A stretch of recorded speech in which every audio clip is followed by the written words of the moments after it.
प्रणाम मेरे प्यारे दोस्तों, बहुत सारा प्रेम आप सभी को। यहाँ मैं शक्तिपात साधना के बारे में बता रहा हूँ कि कैसे घटती है और क्या होता है और कहाँ आप चूक जाते हैं। इस बात को आप अच्छे से समझेंगे और कौन गुरु शक्तिपात कर सकता है। ठीक है, इस बात को समझें। शक्तिपात का मतलब क्या होता है? आप साधना कर रहे हैं, आप साधना कर रही है, आपका मन है। यहाँ पर मन में बहुत सारी आपके अंदर जो है संस्कार हैं, बहुत सारी बातें हैं। आपका धर्म, आपकी जाति, सब कुछ है यहाँ पर। आपका दोस्त, आपका परिवार, हर चीज है यहाँ पर। आप बहुत साधना कर रहे हैं, कई बार परिवार के विचार आते हैं, कई बार आप शांत हो जाते हैं, कई बार नहीं शांत होते। बहुत दुविधा है, कई बार डाउट आता है कि पता नहीं होगा भी नहीं होगा, मिलेगा भी नहीं मिलेगा, बहुत सारी प्रॉब्लम होती है। और फिर आपको समझ आता है किसी गुरु का सहारा लेना पड़ेगा, तो फिर आप किसी गुरु से मिलते हैं। अब जब गुरु आपको शक्तिपात करता है तब आपके साथ क्या होता है? आपको देवी देवता दिखाई देते हैं। ठीक है, आपके मन में ऑलरेडी देवी देवता हैं, इसलिए आपको दिखाई देते हैं।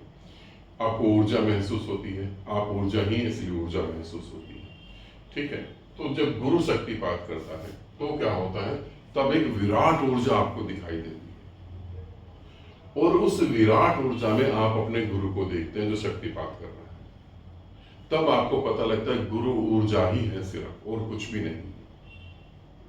जिन साधकों को शक्तिपात घटित हुआ उनको पता होगा। अब ये मैं उनको बता रहा हूँ क्योंकि हमको ऐसा लगता है कि शक्तिपात हो गया, हमने परमात्मा को जान लिया, बात खत्म हो गई, अब कुछ करने की जरूरत नहीं है। नहीं, अभी मैं आपको बताता हूँ।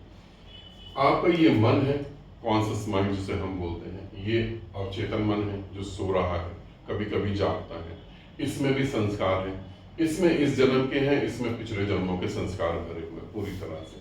ठीक है, इसमें जाति है, इसमें जाति नहीं है। ठीक है, इसमें धर्म है, इसमें कोई धर्म नहीं है। मगर काम वासना, क्रोध, मोह, लोभ, सुरक्षा और ये सारी चीजें इसमें है। मगर इसमें धर्म और जाति नहीं होती, क्योंकि जब व्यक्ति मरता है और सूक्ष्म शरीर आगे गति करता है तो जरूरी नहीं है एक ही जाति में बार बार जन्म लें। कई बार हम अलग जाति में जन्म लेते हैं। अब यहां से हम गुरु के साथ जुड़ते हैं और गुरु शक्तिपात करते हैं। तो गुरु जब शक्तिपात करते हैं तो क्या होता है? हम अपने आप नहीं निकल पा रहे यहाँ से, तो गुरु अपनी ऊर्जा से हमको उठाता है। थोड़ा सा हमने समर्पण करा, गुरु को हम कहते हैं कि हम अपना जीवन तेरे को दे रहे हैं, तू मार या ना मार, तू जो मर्जी कर। ये रियलिटी नहीं होती। जब आप कहते हैं ना कि हम समर्पित हैं, आप जो मर्जी करो, ये रियलिटी नहीं होती। क्यों रियलिटी नहीं होती है? गुरु बस छोटी सी चीज, एक छोटा सा काम करता है। आपको लगता है गुरु एक शरीर है बस, और कुछ भी नहीं है। गुरु विराट है, पूरा अनंत है, उसकी था अंतहीन है, आप कभी नहीं जान सकते। गुरु क्या करता है? गुरु छोटा सा एक खेल खेलता है। आपके घर में कोई झगड़ा हो गया, आपके घर में कोई बीमार हो गया, आपके घर में कुछ हो गया, तब आप क्या करते हैं? गुरु को याद करते हैं या नहीं करते हैं? और गुरु को क्यों याद करते हैं? हमारा वीजा लग जाए, हम बाहर चले जाएं, तो आप अपनी वासनाओं को याद कर रहे हैं, गुरु को याद नहीं कर रहे हैं।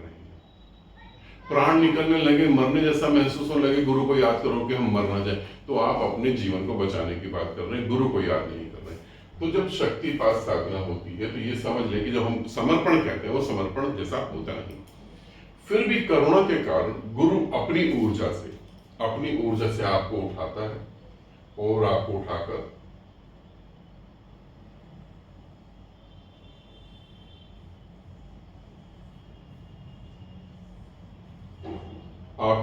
आपके अवचेतन मन में प्रवेश करवा देता है।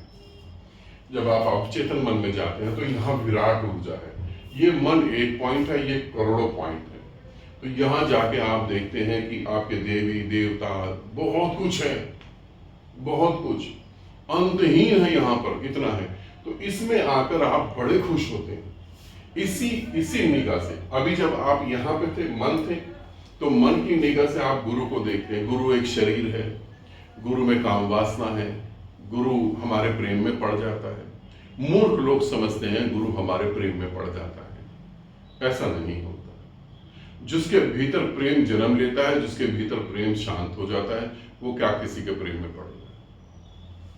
तो यहां हमारी हमारी दृष्टि ऐसी होती है क्योंकि हम मन के हिसाब से देखते हैं तो हमें गुरु ऐसे ही दिखता है।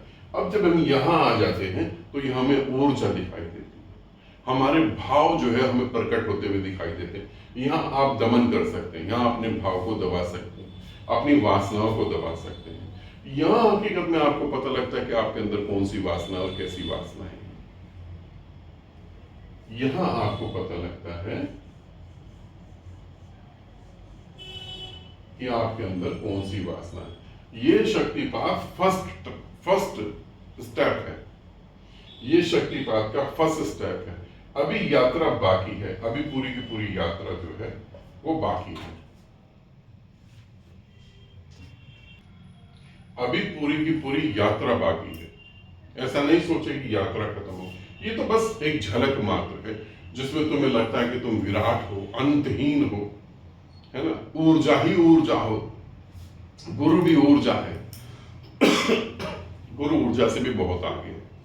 अब यहां पर जो है साधक क्या करते हैं, यहाँ पे साधक बहुत बड़ी गलती करते हैं। यहाँ पहुंचने के बाद वो समझते हैं कि अब हम अपनी शक्ति से, अपनी ताकत से हम पहुंच जाएंगे।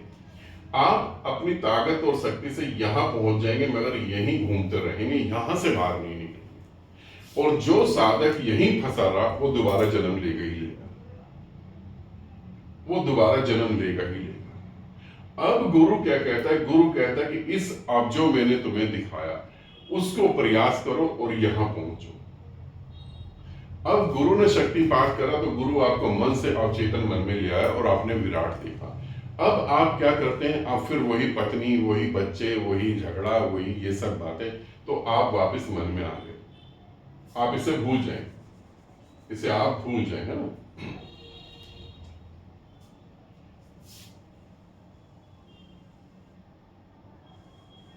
इसे आप भूल जाएं, आप फिर मन में आ गए। वही चीजें, वही झगड़ा, किचकिच कह कह, यही कि पापा बीमार हो गए, मम्मी बीमार हो गई, पति बीमार हो गए, आप फिर मन में आ गए, सब यात्रा खत्म हो गई।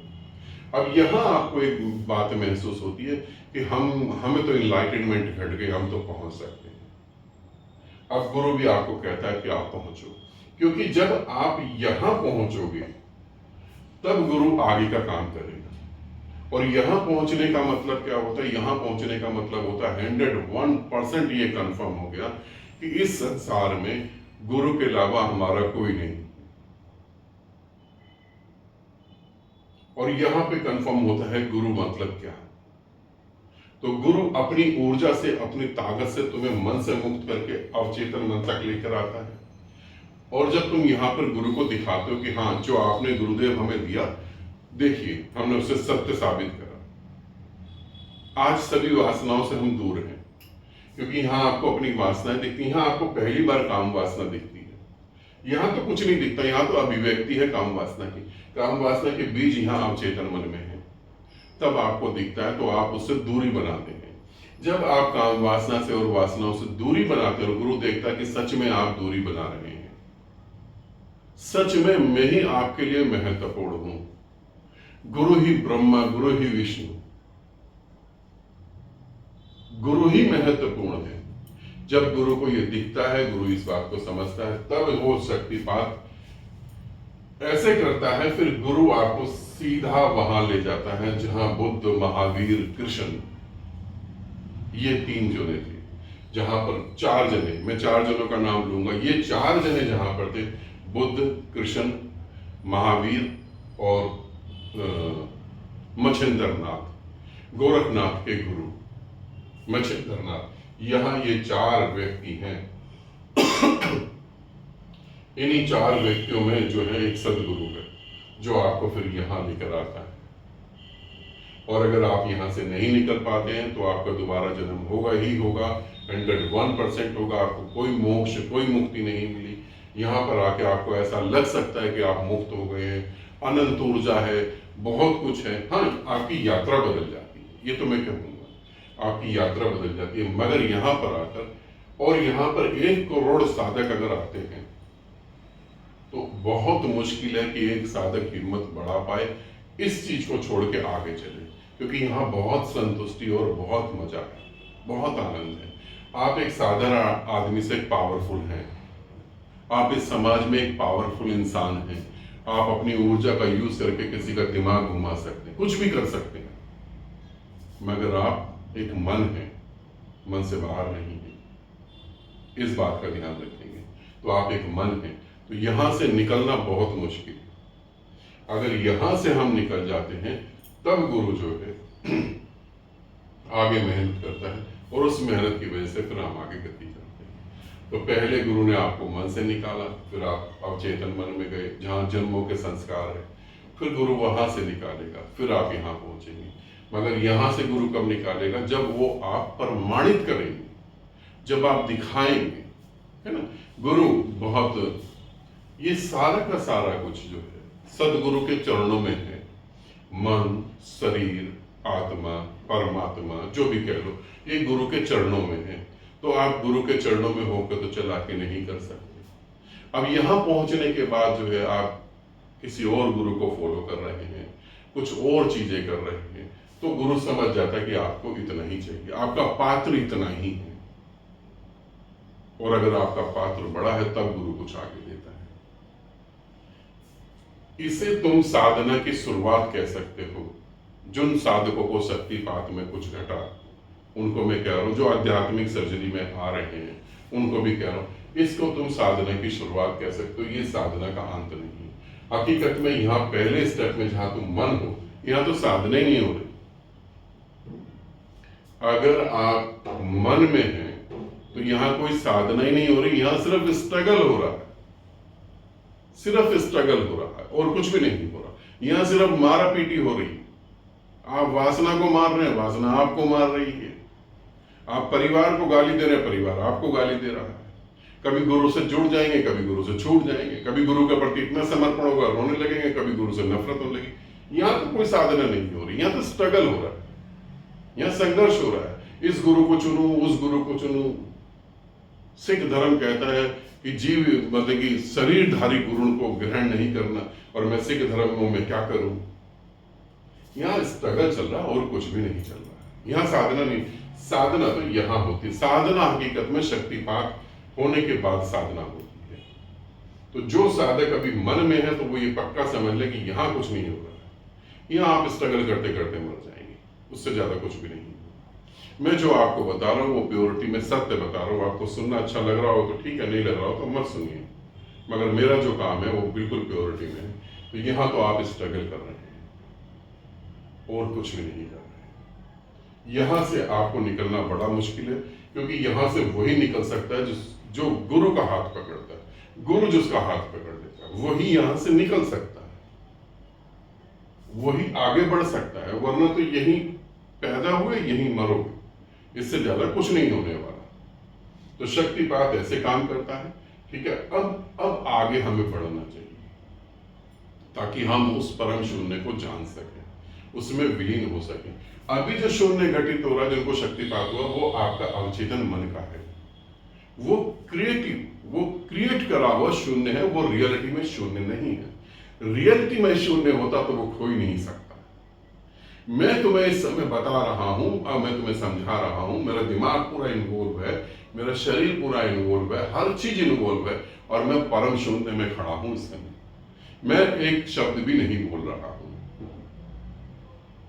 मैं परम शून्य में हूं। उस शून्य को खोने का कोई उपाय नहीं होता, मगर यहां शक्तिपात में जो आपको मिला है उसको खोने का उपाय है। आपको खुद ही अंदर से डर लग रहा होता है कि कब खो ना जाए, रोक हो भी जाता है। जितने भी साधक जुड़े हुए हैं, जितने भी साधक जुड़े हैं, अगर वो परम मुक्ति को पाना चाहते हैं, अगर वो परमात्मा होना चाहते हैं, अगर उनको लगता है कि मैं ये कह सकूं अहम ब्रह्मास्मि, तो आपको ये चीजें पार करनी बहुत ज्यादा जरूरी है। नहीं तो आप नहीं कर पाएंगे, नहीं तो आप मन में फंस कर रह जाएंगे और कुछ भी नहीं कर पाएंगे। अगर आप आज की डेट में, मैं आपको एक बता रहा हूं, आप अपने आप को चेक कर लेंगे। अगर आज की डेट में आप इस जगह पर हैं तो इस जगह के लक्षण क्या हैं? कभी आप शांत हो जाएंगे, कभी आप उदास हो जाएंगे, कभी आप रोने लगेंगे, कभी हंसने लगेंगे, कभी बहुत ज्यादा प्रेम आ जाएगा, कभी गुरु के प्रति समर्पण आ जाएगा, कभी गुरु पे संदेह होगा, कभी गुरु से मन करेगा मिले, कभी लगेगा दूर चले जाए, कभी लगेगा गुरु ने हमारे को ऐसे चोट करी है, गुरु ने हमें गुस्सा करा है, ऐसा क्यों करा। अगर ये सारी बातें हैं तो आप यहाँ पर हैं मन में, इससे बाहर नहीं है। साधना शुरू नहीं हुई। अगर लगता है कि मैं परमात्मा को उपलब्ध हो जाऊंगा तो मेरे बच्चों का क्या होगा, मेरी बीवी का क्या होगा, मेरी पत्नी का क्या होगा, अगर मैं चला गया छोड़ के इन सबका क्या होगा, ये क्या करेंगे, कैसे जिएंगे, तो आप स्ट्रगल कर रहे हैं। स्ट्रगल करना अलग है, साधना करना अलग है। फॉर एग्जाम्पल, आपका अभी एडमिशन स्कूल में नहीं हुआ है,